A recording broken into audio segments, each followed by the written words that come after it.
Friends, दुनिया की geopolitics हर दिन बदल रही है। ईरान ने अपना एयर स्पेस क्यों बंद किया? क्या यूएसए और यूके ने मिडिल ईस्ट में अपने मिलिट्री बेसिस और एम्बेसीज से सेल्फ इवैक्यूएशन शुरू कर दी है? क्या ईरान इजराइल पर सीधे सैन्य हमला करने वाला है? ईरान इजराइल अमेरिका कॉन्फ्लिक्ट का भारत पर क्या स्ट्रेटेजिक और इकोनॉमिक असर पड़ेगा? चीन अपनी सैन्य ताकत के जरिए ताइवान को कैसे लगातार दबाव में रख रहा है? ये सारे अपडेट्स इतने अहम हैं कि आपको इन्हें शायद मेन स्ट्रीम न्यूज चैनलों पर इतनी विस्तार से नहीं मिलेगी, इसलिए वीडियो को अंत तक देखिए। पिछले 24 से 48 घंटों में दुनिया के अलग अलग कोनों में ऐसी चालें चली गईं जो आने वाले महीनों की जियोपॉलिटिक्स तय कर सकती हैं। कहीं युद्ध थमने का नाटक है तो कहीं शांति की तैयारी के पीछे हथियार जमा हो रहे हैं, और इस पूरी शतरंज में कुछ मोहरे दिख रहे हैं और कुछ खिलाड़ी छुपे हुए हैं। फर्स्ट अपडेट आ रही है ईरान से। मिडिल ईस्ट एक बार फिर ऐसे क्रिटिकल जंक्चर पर खड़ा है जहां एक छोटा सा डिसीजन भी बड़े रीजनल कॉन्फ्लिक्ट का संकेत बन सकता है। इसी संदर्भ में ईरान द्वारा अपना एयर स्पेस टेम्परेरली सस्पेंड करने का फैसला सामने आया है, जो किसी भी तरह से रूटीन नहीं माना जाता। ऐसे डिसीजंस आमतौर पर दो क्लियर सिग्नल्स देते हैं, या तो कंट्री को मिसाइल, ड्रोन या एयर स्ट्राइक थ्रेट का रियल खतरा है, या फिर वो खुद किसी मिलिट्री ऑपरेशन की तैयारी में है। हिस्ट्री इस पैटर्न को सपोर्ट करती है। 2020 में कासिम सुलेमानी की किलिंग के बाद सिमिलर स्टेप्स देखे गए थे। यूक्रेन वॉर की शुरुआती फेज में भी कई देशों ने अपने एयर स्पेस रिस्ट्रिक्ट या क्लोज किए थे due to active conflict risk. Iran के फैसले के तुरंत बाद यूएस और यूके ने भी संकेत दे दिए कि सिचुएशन नॉर्मल नहीं है। बोथ कंट्रीज ने मिडिल ईस्ट में मौजूद कुछ मिलिट्री बेसिस और एम्बेसीज से नॉन एसेंशियल स्टाफ इवैक्यूएशन शुरू कर दी है। ये कोई ड्रामेटिक कदम नहीं, बल्कि स्टैंडर्ड सिक्योरिटी प्रोटोकॉल होता है, जो तभी एक्टिवेट किया जाता है जब इंटेलिजेंस एजेंसीज को क्रेडिबल थ्रेट इंडिकेटर्स मिलते हैं।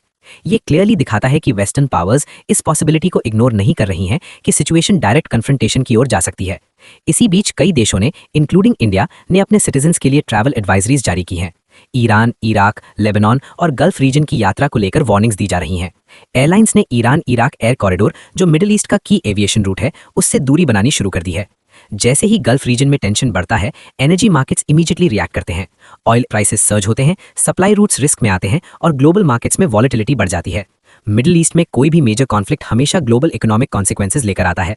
अब सवाल उठता है कि इस पूरे सिनारियो में यूएन सिक्योरिटी काउंसिल यानी यूएनएससी का रोल क्या रह सकता है। थ्योरेटिकली यूएनएससी सिचुएशन की फॉर्मल रिव्यू कर सकता है, रिस्ट्रेंट की अपील कर सकता है और डिप्लोमेटिक टी एस्केलेशन पर डिस्कशंस शुरू हो सकती हैं। लेकिन प्रैक्टिकल रियलिटी कहीं ज्यादा कॉम्प्लेक्स है। यूएस, रशिया और चाइना जैसे परमानेंट मेंबर्स अपनी स्ट्रेटेजिक इंटरेस्ट्स के चलते किसी स्ट्रॉन्ग रेजोल्यूशन पर आसानी से अग्री नहीं करते। यही वजह है कि यूएनएससी अक्सर ऐसे क्राइसिस में लिमिटेड इफेक्टिवनेस दिखाता है। सारे संकेत जोड़कर देखें तो एक बात क्लियर हो जाती है, ईरान का एयर स्पेस क्लोजर सिर्फ एडमिनिस्ट्रेटिव डिसीजन नहीं है, it is a strategic warning. एक सिग्नल की रीजनल डायनामिक्स तेजी से शिफ्ट हो रही हैं और एक गलत कैलकुलेशन बड़ा क्राइसिस ट्रिगर कर सकता है। मिडिल ईस्ट में हर डाइवर्टेड फ्लाइट, हर एम्बेसी इवैक्यूएशन और हर military movement future story line लिख रहा है। क्वेश्चन सिर्फ ये नहीं है कि अगला कदम कौन उठाएगा, बल्कि ये है कि क्या दुनिया उसे समय रहते रोक पाएगी। एक वरिष्ठ ईरानी अधिकारी ने साफ तौर पर कहा है कि Tehran has conveyed a clear message to regional countries, अगर United States directly attacks Iran और इंटरवीन्स मिलिटरीली तो US military bases across the Middle East will be legitimate targets. इन संभावित लक्ष्यों में Qatar, Saudi Arabia, UAE, Turkey और अन्य देशों में मौजूद अमेरिकन मिलिट्री इंस्टॉलेशन शामिल हैं। ईरान का मकसद साफ है, regional governments should pressure Washington ताकि किसी भी तरह की मिलिट्री एस्केलेशन रोकी जा सके। ईरान के संसद स्पीकर मोहम्मद बाकिर गलिभाफ पहले ही चेतावनी दे चुके हैं कि अगर America launches an attack on Iran तो both US forces and Israel will be treated as legitimate military targets. This signals that Tehran is prepared for direct retaliation, not just proxy responses. Iran का आधिकारिक रुख ये है कि any direct military action by the US और Israel will be considered an act of war. In such a scenario, Iran will respond by striking American and Israeli military assets across the region, potentially dragging the entire Middle East into a wider conflict. Strategically, this is not just a warning, it is a state-sanctioned deterrent signal. Iran is attempting to shift the cost of escalation beyond its borders, making regional allies of the US stakeholders in preventing a war. अब बात कर लेते हैं कि Iran conflict पर भारत पर क्या असर पड़ेगा। अगर ईरान में टेंशन खत्म नहीं हुआ तो असर सिर्फ डिप्लोमेसी तक सीमित नहीं है, बल्कि पोर्ट्स, एनर्जी सिक्योरिटी और रीजनल बैलेंस तक फैलता चला जाता है। ईरान का चाबहार पोर्ट भारत के लिए केवल एक बंदरगाह नहीं, बल्कि यह स्ट्रेटेजिक गेटवे है। यहीं से भारत को वो रास्ता मिलता है जो पाकिस्तान को बाईपास करता है, अफगानिस्तान, मध्य एशिया और आगे यूरोप तक पहुंच बनाता है, और INSTC यानी international north south transport corridor को जमीनी स्तर पर मजबूती देता है। लेकिन अगर ईरान में अस्थिरता और गहरी होती है तो इसका पहला झटका सीधे चाबहार के ऑपरेशंस पर पड़ेगा। लॉजिस्टिक्स बाधित होंगे, निवेश धीमा होगा और INSTC की क्रेडिबिलिटी पर सवाल उठने लगेंगे।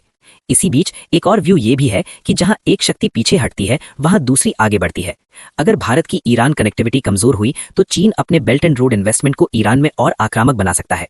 पाकिस्तान ग्वादर पोर्ट और सी पैक को एक स्थिर विकल्प के रूप में पेश करेगा। In other words, Iran's instability can translate into a strategic setback for India and simultaneously an opportunity for the China-Pakistan axis. Gulf region में जैसे ही टेंशन बढ़ता है, oil prices spike immediately and this directly impacts India's energy import dependent economy. इसके साथ ही millions of Indians working in Gulf countries की safety एक बड़ी चिंता बन जाती है। किसी भी रीजनल कॉन्फ्लिक्ट की स्थिति में इवैक्यूएशन प्लानिंग और डिप्लोमेटिक बैलेंसिंग भारत के लिए एक सीरियस चैलेंज हो सकता है। इस पूरे जियोपॉलिटिकल चेसबोर्ड पर भारत के लिए 3 मोहरे सबसे निर्णायक हैं: Chabahar and connectivity, energy security और रीजनल स्ट्रेटेजिक बैलेंस। अगर इनमें से एक भी पिलर हिलता है तो असर सिर्फ फॉरेन पॉलिसी तक सीमित नहीं रहेगा। It will directly influence India's economic stability and long term strategic direction. Next update आ रही है ताइवान से। ताइवान के रक्षा मंत्रालय के अनुसार हाल ही में ताइवान के आसपास चीनी सैन्य गतिविधियों में तेजी देखी गई है। चीनी पीपल्स लिबरेशन आर्मी के 9 लड़ाकू विमान, 11 युद्धपोत ताइवान के आसपास ट्रैक किए गए हैं। ये गतिविधियां एयर डिफेंस आइडेंटिफिकेशन जोन और उससे जुड़े समुद्री क्षेत्रों में दर्ज की गई हैं। ताइवान का कहना है कि ये केवल रूटीन पेट्रोलिंग नहीं है, बल्कि चीन की ओर से मिलिट्री अलर्टनेस और ऑपरेशनल रेडीनेस का साफ संकेत है। वन चाइना पॉलिसी और मिलिट्री प्रेशर की रणनीति चीन की आधिकारिक नीति लंबे समय से स्पष्ट रही है। ताइवान को या तो शांतिपूर्ण तरीके से या जरूरत पड़ने पर बल प्रयोग के जरिए चाइना से जोड़ना।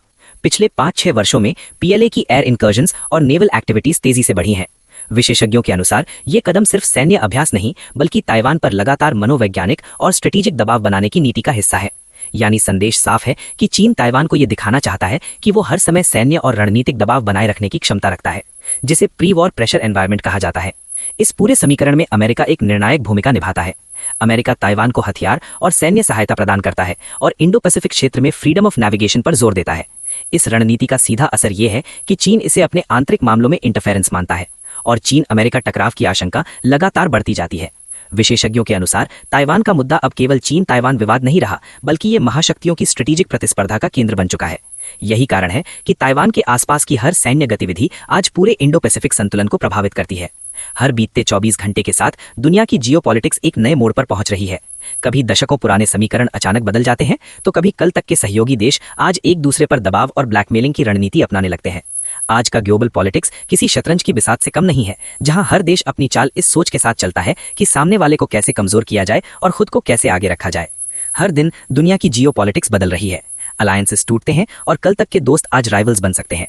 भारत भी ऐसे दौर में है जहां डिप्लोमेसी, सिक्योरिटी और इकोनॉमी तीनों फ्रंट्स पर नए चैलेंजेस हैं। सरकार लगातार फॉरेन पॉलिसी को स्ट्रेंथन करने, डिफेंस कैपेबिलिटीज को मॉडर्नाइज करने और ग्लोबल प्लेटफॉर्म्स पर भारत की वॉइस को इंपैक्टफुल बनाने में काम कर रही है। इन इवेंट्स को सिर्फ हेडलाइंस तक सीमित रखना पर्याप्त नहीं है। उनके पीछे की थिंकिंग, रियल इम्पैक्ट और फ्यूचर कॉन्सिक्वेंसेस को समझना ही हमारे चैनल का मकसद है। भारत की फॉरेन पॉलिसी, डिफेंस, इकोनॉमी और ग्लोबल पावर पॉलिटिक्स पर ऑनेस्ट, बैलेंस्ड और डीप एनालिसिस, यही हमारा मिशन है। और ये मिशन आपके भरोसे, आपके सपोर्ट और आपकी भागीदारी के बिना अधूरा है। फ्रेंड्स, प्लीज नीचे कमेंट करके बताइए कि आपको ये वीडियो कैसा लगा, ताकि हम अपने वीडियो में और सुधार लेकर आएं और आप तक अधिक से अधिक जानकारी पहुंच पाए। इस वीडियो को लाइक और शेयर करें और चैनल को सब्सक्राइब करना मत भूलिए। नॉलेज ही सबसे बड़ी सुरक्षा है। हमेशा अलर्ट रहिए, इन्फॉर्म्ड रहिए। धन्यवाद। नेक्स्ट टाइम फिर मिलेंगे, तब तक के लिए जय Hind. Thank you for watching. I really appreciate your valuable time.